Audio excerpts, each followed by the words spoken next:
Hoje, nós iremos nos aprofundar sobre a saúde pública no Brasil na década de 20. A história da saúde pública no Brasil está rodeada de acontecimentos marcantes, mas antes, para podermos entender o que ocorreu especificamente na década de 1920, temos que compreender o que aconteceu nas primeiras décadas do século XX.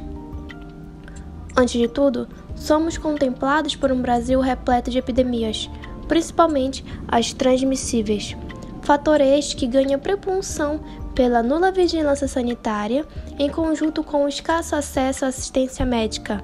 exceto pelos hospitais filantrópicos, onde as unidades de saúde eram atreladas à religiosidade, interpretando a saúde não como direito, e sim como caridade. Em 1903, Oswaldo Cruz foi nomeado diretor-geral de Saúde Pública, cargo que corresponde atualmente ao Ministro de Saúde, utilizando o Instituto Soroterápico Federal como base de apoio técnico-científico, instituto este que posteriormente recebeu o nome de Instituto Oswaldo Cruz. No ano de 1904, foi marcado por políticas de saúde rígidas e autoritárias, mediante o surto da varíola, onde Oswaldo, como contrapartida da epidemia, redigiu a obrigatoriedade da vacinação. Fator este que gerou grande insatisfação e revolta por parte da população, desencadeando a revolta da vacina. Pulando para 1917, Carlos Chagas assumiu a direção do Instituto Oswaldo Cruz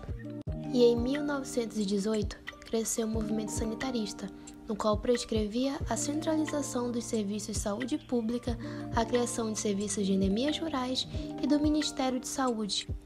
Os anos de 1920 são demarcados com maior êxodo rural, em direção às cidades, enfatizando uma vida urbana mais intensa, em conjunto com a crescente insatisfação da população,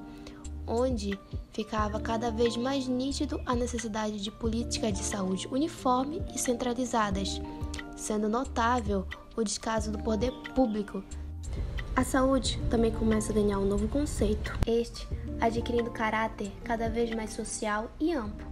passando a crescer após a presença da evolução sanitária brasileira com a reforma de Carlos Chagas, onde ocorreu a reorganização de serviços de saúde pública, criando o Departamento Nacional de Saúde Pública, onde serviria para coordenar de maneira eficaz as ações sanitárias, contando com grande e complexa estrutura, com serviços especializados, estando subordinado ao Ministério de Justiça e Negócios Interiores, ou seja, ainda não havendo um ministro de saúde. Em 1923, após diversas greves nas estradas ferroviárias, é instituída a Lei Federal Eloy Chaves, no qual declara um pagamento mensal durante a velhice, obrigando a criação das caixas de aposentadoria e pensão, CAP, no qual era pactuações entre empregado e empregador, onde possibilitava o acesso a recursos de cunho previdenciário e de saúde, onde enaltecia a desigualdade no cenário acesso à saúde, tendo em vista que só aqueles que tinham trabalho teriam direito a este passe. O decreto ainda definia que o DNSP seria organizado em 3 diretorias: a de Serviços Sanitários, terrestre na capital federal, a de Defesa Sanitária Marítima e Fluvial, e de Saneamento e Profilaxia Rural. Em 1921, foi aprovado o novo regulamento do DNSP, conhecido como Reforma Carlos Chagas. O ato ampliou a cooperação no governo federal com os estados, através da Diretoria de Saneamento e Profilaxia Rural, que centralizava o combate às endemias rurais.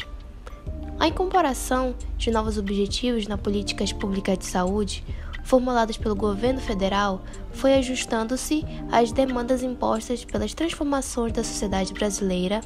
nas primeiras décadas do século XX. Assim, as sucessivas reformas no regulamento do DNSP incluiriam temáticas doenças venéreas, mas também como higiene infantil, higiene industrial e profissional, propaganda e educação sanitária, fiscalização e fornecimento de produtos e entre outros. Em 1925, houve maiores investimentos na área de qualificação de pessoal,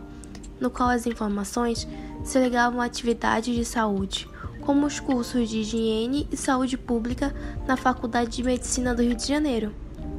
Em 1928, a febre amarela volta em diversas localidades, incluindo Rio de Janeiro, gerando 436 mortes, ocasionando espanto, mediante o pensamento do combate eficaz em 1907.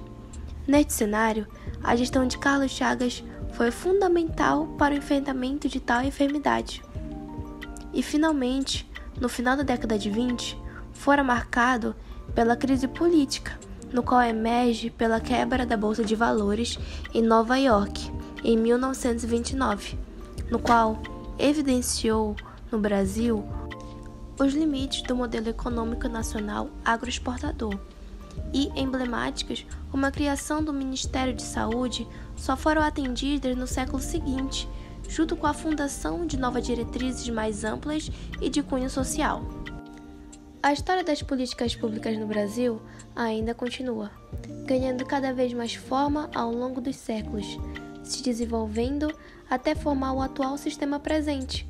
Com isto, concluo esta apresentação, no qual foi dedicada com o intuito de informar e compartilhar conhecimento.